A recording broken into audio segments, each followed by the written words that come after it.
Opiniões fortes. O elenco semanal. Bem-vindo a mais uma rúbrica semanal Opiniões Fortes da Tiver. Hoje iremos analisar 3 questões fundamentais que marcam a atualidade nacional e internacional. A primeira questão tem a ver com a resposta do Governo e da União Europeia para fazer face aos estragos causados pelas cheias de setembro em Santo Antão. De facto, está o Governo bem ao mobilizar recursos através da parceria bilateral e multilateral, neste caso em concreto com apoio da União Europeia, para fazer face aos estragos causados, como já disse, pelas cheias em setembro último. A primeira opção do Governo que estava em cima da mesa no âmbito do orçamento do Estado não era de facto a melhor opção para, com a urgência necessária, mobilizar o recurso necessário, que era à volta de 7 milhões de euros, 770 mil contos cabo-verdianos, para fazer face aos estragos de Santo Antão. De facto, a sobretaxa do IVA em 0,5 pontos percentuais para mobilizar os recursos necessários à reconstrução de Santo Antão era uma das vias possíveis, mas, na minha opinião, não era a melhor via face à urgência e à necessidade imperiosa de, num curto espaço de tempo, reconstruir as infraestruturas e a atividade agrícola na ilha. Por isso, está bem, como eu disse, e está de parabéns o Governo e a União Europeia pela resposta rápida e mobilização rápida dos recursos necessários e para o arranque das obras em janeiro de 2017. Nós estamos aqui para comentar, para analisar, para criticar, mas também para dar os parabéns quando o Governo vai bem e opta pelo caminho certo. A segunda questão que eu queria analisar convosco tem a ver com o facto que está a causar alguma curiosidade na Ilha do Fogo, nomeadamente na zona de Chão das Caldeiras, no sopé do vulcão, e tem a ver precisamente com a anunciada queda de neve ou de granizo que nos últimos dias tem-se verificado na zona de Chão das Caldeiras, na Ilha do Fogo. Trata-se de um facto inédito para muitos, mas para as pessoas de Chão das Caldeiras e para as pessoas da Ilha do Fogo ou os visitantes que normalmente visitam a ilha no período entre dezembro e janeiro, já não é um facto tão inédito. De facto, tendo em conta a altitude da zona e tendo em conta o período do ano de dezembro e janeiro, os termómetros costumam marcar temperaturas inferiores a 0 grau e com quedas frequentes de granizo e de neve que cobrem toda a zona de uma espécie de manto branco, causando um contraste natural entre o branco e o negro das lavas, numa paisagem inédita e bela, de beleza rara. Tal facto deve chamar a atenção das autoridades locais, das câmaras municipais, mas também do Governo, para uma melhor atenção para com a localidade, considerada por muitos, e eu estou de acordo, como peculiar e ex-libris da Ilha do Fogo e, quiçá, de Cabo Verde. De facto, não é muito natural encontrar na mesma paisagem um vulcão ativo, uma população com tradições, culturas e costumes sui generis como a de Chão das Caldeiras e ainda com fenómenos naturais de beleza rara como esta que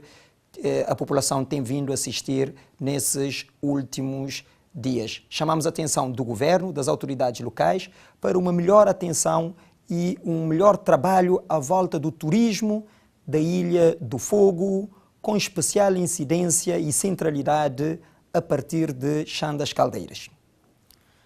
A terceira questão que iremos analisar tem a ver com a notícia que vem marcando a atualidade internacional nos últimos dias, que tem a ver com as eleições dos Estados Unidos da América e da derradeira tentativa em derrubar Donald Trump como presidente eleito dos Estados Unidos da América. Na verdade, é já na segunda-feira, dia 19 de dezembro, que os grandes eleitores são chamados a votar a nomeação do presidente eleito Donald Trump. Mas seria algo normal e procedimental se não houvesse vários cenários em cima da mesa e, especialmente nas últimas horas, 3 grandes cenários. O primeiro cenário que está sobre a mesa, segundo os analistas internacionais, tem a ver com uma situação normal de os grandes eleitores do colégio eleitoral nomearem Donald Trump sem nenhum tipo de problemas o 45º presidente eleito dos Estados Unidos da América. O segundo cenário é um cenário já mais crítico de poder ser adiado a votação de segunda-feira para uma outra data, com justificação da necessidade em receberem todos os relatórios das secretas sobre as conclusões do inquérito ao caso da interferência russa nas eleições do dia 8 de novembro nos Estados Unidos da América. De facto, as provas e as suspeições que vieram à tona nas últimas semanas, nomeadamente com a intervenção da CIA, leva com que os grandes eleitores estejam indecisos e solicitam, digamos, os relatórios finais sobre as conclusões das secretas antes de nomearem Donald Trump como 45º presidente dos Estados Unidos da América. O terceiro cenário que está sobre a mesa é um cenário mais crítico e que seria inédito em toda a história dos Estados Unidos da América democrático, que tem a ver com o facto de alguns grandes eleitores da ala republicana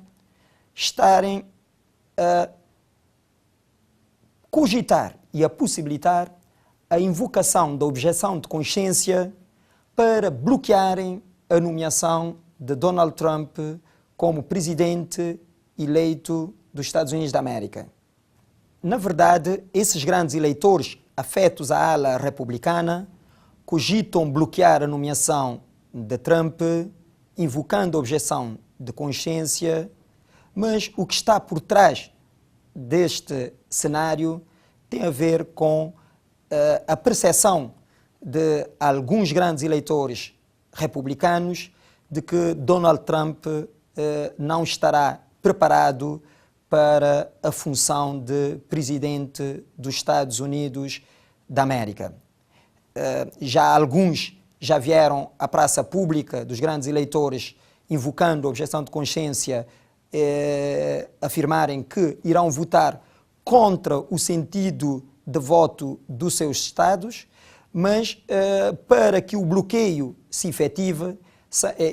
são precisos, no mínimo, 37 dos grandes eleitores afetos à ala republicana votar contra Donald Trump. E aqui sim, iria haver uma dinâmica interessante e inédita em toda a história dos Estados Unidos da América, porque, de facto, nunca os grandes eleitores votaram, de um determinado partido, votaram em bloco contra o sentido de voto dos seus estados. Tem havido um ou outro caso particular, mas num número assim relevante nunca tinha acontecido. Mas isso são questões para vermos na segunda-feira como é que irá acontecer essa votação para a nomeação de Donald Trump, mas desde logo são precisos 37 grandes eleitores para se poder criar o deadlock, o bloqueio da eleição, da nomeação, aliás, de Donald Trump como 45º presidente dos Estados Unidos da América. Mas é um facto que está acontecendo na realidade internacional, tem sido comentado em todas as grandes cadeias televisivas e nós não poderíamos deixar de o comentar também aqui na TIVER e esperando, obviamente, que na segunda-feira todas as coisas sejam aclaradas.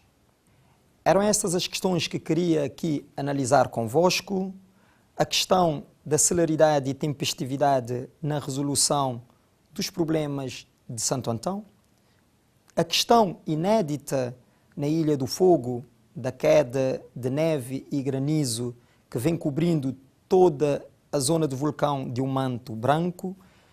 E a questão última da tentativa de derrubar Donald Trump nos Estados Unidos da América, numa derradeira tentativa para efetivar esta questão. Muito obrigado pela vossa atenção e até uma próxima oportunidade aqui na TIVER. Opiniões fortes. As opiniões fazem-se na TIVER.